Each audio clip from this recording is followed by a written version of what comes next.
11월 29일 말씀 묵상을 시작하겠습니다. 오늘 말씀은 사도행전 2장 37절부터 47절까지의 말씀입니다.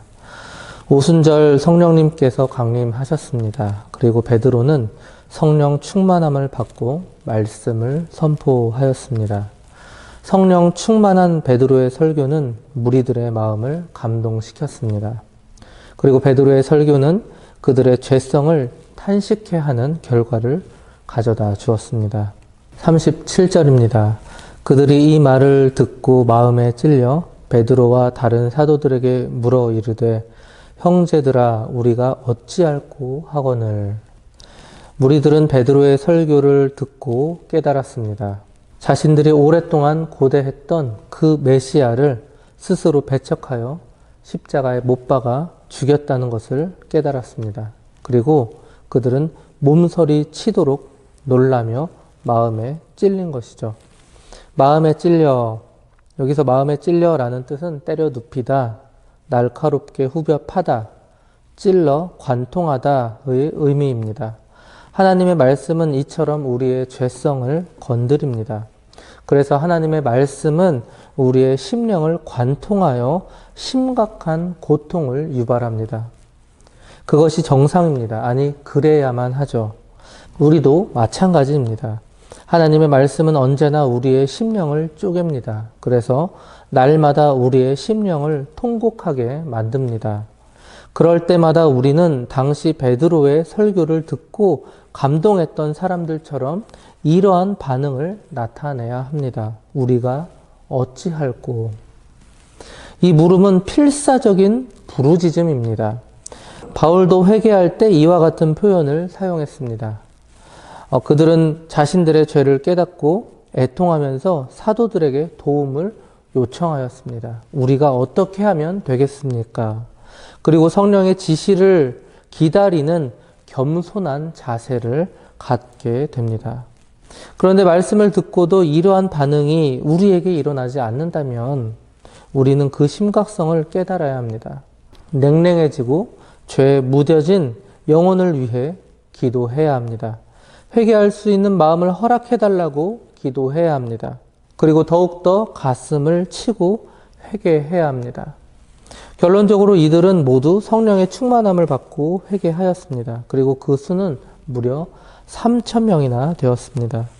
38절입니다. 베드로가 이르되 너희가 회개하여 각각 예수 그리스도의 이름으로 세례를 받고 죄사함을 받으라. 그리하면 성령의 선물을 받으리니. 너희가 회개하여, 즉 바른 말씀의 증거와 역동성 있는 설교는 운동력이 있습니다. 이 말씀은 좌우의 날선 어떤 검보다 예리하여서 혼과 영과 및 관절과 골수를 찔러 쪼갭니다. 그리고 마침내 놀라운 회개의 역사를 일어나게 합니다. 우리에게도 말씀을 통한 참된 회개가 날마다 있어야 할 줄로 믿습니다. 참된 회개만이 교회의 모습을 회복할 수 있기 때문이죠. 이날 베드로의 설교를 통하여 참된 회개를 했던 성도들은 하나님과의 친밀한 교제를 나누게 되었고, 그리고 이어서는 이웃들과도 아름다운 교제를 이어나갔습니다. 이 모든 것이 바로 성령의 선물이었습니다. 39절입니다. 이 약속은 너희와 너희 자녀와 모든 먼데 사람 곧 주 우리 하나님이 얼마든지 부르시는 자들에게 하신 것이라 하고, 이 약속은 어떤 약속일까요? 바로 하나님께서 성령을 선물로 주시겠다, 그런 약속입니다. 이 약속은 구약 시대 때부터 하셨던 것이죠. 얼마든지 부르시는 자들에게. 그리고 이러한 성령의 선물에 대한 약속은 유대인들만의 것이 아닌 예수 그리스도를 주로 고백하는 모든 이들, 즉 유대인이라는 민족적인 울타리를 넘어서 만천하 모든 민족들에게 해당되는 것이었습니다. 40절과 41절입니다. 또 여러 말로 확증하며 권하여 이르되 너희가 이 패역한 세대에서 구원을 받으라 하니 그 말을 받은 사람은 세례를 받음에 이 날에 신도의 수가 3,000이나 더하더라.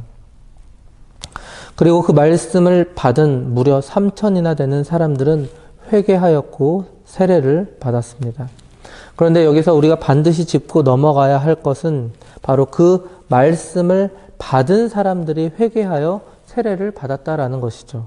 아마 그곳에는 3,000명보다 더 많은 사람들이 그곳에 있었을 것 같습니다. 그러나 그 모든 사람들이 모두 회개하지는 않았습니다.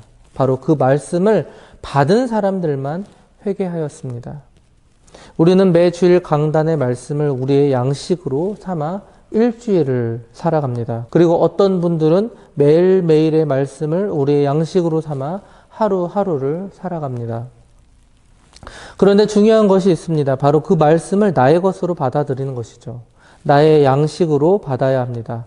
받았다라는 것은 그 말씀을 나의 영의 양식으로 먹는다라는 뜻이죠. 만약에 먹지 않는다면 굶을 수밖에 없습니다. 그리고 계속 먹지 않는다면 우리의 영은 굶어 죽을 수밖에 없을 것입니다. 말씀을 받는다라는 것은 그 누가 도와주는 것이 아닙니다. 바로 우리가 해야 합니다. 우리는 말씀을 받을 때 우리의 마음을 항상 활짝 열고 우리의 것으로 받아들여야 합니다. 그래야만 말씀을 통하여 우리의 영을 살찌울 수 있기 때문이죠. 그래야만 역사가 일어날 줄로 믿습니다. 말씀을 받은 3,000명의 신도를 통하여 신약의 초대교회가 형성되었습니다. 그리고 이들에게 42절 이하의 엄청난 역사가 시작되었습니다. 42절입니다. 그들이 사도의 가르침을 받아 서로 교제하고 떡을 떼며 오로지 기도하기를 힘쓰니라. 이스라엘은 하나님의 백성이었습니다. 그러나 어느덧 그 관계는 깨어진 지 오래가 되었습니다. 그러나 예수 그리스도의 십자가를 통해서 그 관계는 회복되었습니다. 그리고 성령님의 임재를 통하여 그 사실을 비로소 깨닫기 시작한 것이죠.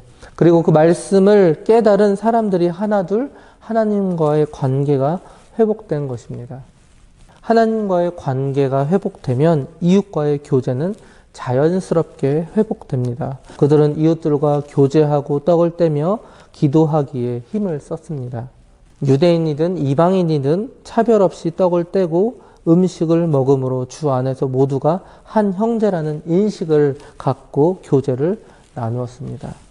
그리고 여기서 떡을 떼는 것은 단순히 음식을 나누어 주는 그런 행위를 말함이 아니라 성찬식을 의미하는 것입니다. 즉 이들은 예수 그리스도의 십자가의 고난과 죽으심을 기념하는 그런 성찬 의식을 통하여서 예수 그리스도의 고난을 생각하고 동참하기 위한 삶을 살았던 것이죠. 우리도 마찬가지입니다. 우리는 오늘을 살아가면서 차별함 없이 얼마나 교제하는 일에 힘쓰며 살아가고 있는지를 되돌아봐야 할 것 같습니다. 또한 자신을 희생하고 봉사하며 이웃을 돕는 것은 우리의 삶 중에 반드시 일부분이 되어야 할 것입니다. 이 실천을 반드시 이루어 나가야 할 줄로 믿습니다. 43절부터 45절입니다. 사람마다 두려워하는데 사도들로 말미암아 기사와 표적이 많이 나타나니 믿는 사람이 다 함께 있어 모든 물건을 서로 통용하고 또 재산과 소유를 팔아 각 사람의 필요를 따라 나눠주며 또한 하나님의 말씀을 듣고 회개한 이들은 모든 물건을 서로 통용하였습니다. 즉 살림을 나눠서 사용했죠. 재산과 소유를 팔아서 각 사람의 필요를 따라 나눠 주었습니다. 이러한 유무상통의 현상은 오직 성령의 하나 되심을 따라 이루어진 현상이었습니다. 이러한 현상은 성령님께서 초자연적으로 역사하신 사건입니다. 그리고 이 역사는 예루살렘 교회에 한정적으로 일어난 사건이기도 하죠. 즉 오순절에 임하신 성령의 역사가 얼마나 큰 일을 하도록 하셨는지를 보여주는 그런 사건이었습니다. 따라서 이 역사를 고스란히 오늘날을 살고 있는 우리들에게 원형 그대로 적용하는 것은 어려울 것 같습니다. 다만 우리는 이 정신을 이어받을 필요성은 있습니다. 사랑의 정신에 입각하여서 오늘날 교회들 역시 이러한 유무상통의 정신이 고스란히 흐를 수 있도록 우리는 힘써야 할 것입니다. 46절입니다. 날마다 마음을 같이하여 성전에 모이기를 힘쓰고 집에서 떡을 떼며 기쁨과 순전한 마음으로 음식을 먹고 베드로의 말씀에 감동을 받은 자들은 또한 모이기를 힘쓰는 자들이 되었습니다. 날마다 마음을 같이하여 성전에 모이기를 힘쓰고 즉 경건 생활에 힘쓰는 공동체, 교회가 된 것이죠. 교회는 모여야 합니다. 즉 교회는 사람이고 공동체입니다. 하나님께서는 구약의 이스라엘 백성들로 하여금 하나님께 예배를 드릴 때에도 반드시 한 곳에 모여서 하나님의 말씀을 받으라 이렇게 말씀하시기도 하셨습니다. 다시 말씀드리지만 교회는 모여야 합니다. 오늘날 코로나19 상황 속에서도 우리는 상황이 허락만 된다면 반드시 모이기를 힘써야 합니다. 모여서 서로 육의 양식으로 교제를 하고 또한 서로 영의 양식인 하나님의 말씀을 통해서 교제해야 합니다. 마지막 47절입니다. 하나님을 찬미하며 또 온 백성에게 칭송을 받으니 주께서 구원받는 사람을 날마다 더하게 하시니라. 마지막으로 베드로의 말씀에 감동받은 자들은 하나님과 사람에게 인정받는 공동체가 되었습니다. 즉 초대교회 성도들의 하나님 중심적인 그런 신앙생활과 또한 사랑을 실천하는 아름다운 모습은 믿지 않는 사람들에게 빛의 역할을 하였습니다. 이로 인하여 그들은 믿지 않는 사람들로부터 칭찬을 받았습니다. 이것은 성도들이 애써 그들에게 잘 보이려고 노력한 결과가 아니었습니다. 하나님의 말씀대로 은혜를 따라 서로를 위해서 산 결과일 뿐이었죠.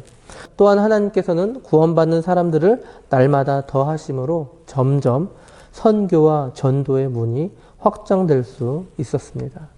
그러므로 진실한 성도의 참된 생활 모습은 하나님에게는 영광이 되고 또한 불신자들에게는 전도의 문을 열 수 있는 기회를 자연스레 주었습니다. 말씀을 마무리하겠습니다.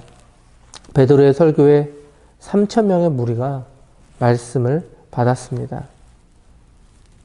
그리고 그 말씀을 받은 공동체는 신약의 초대교회를 이루었고 하나님의 말씀을 만천하에 흘러보내는 중심적인 역할을 감당했습니다.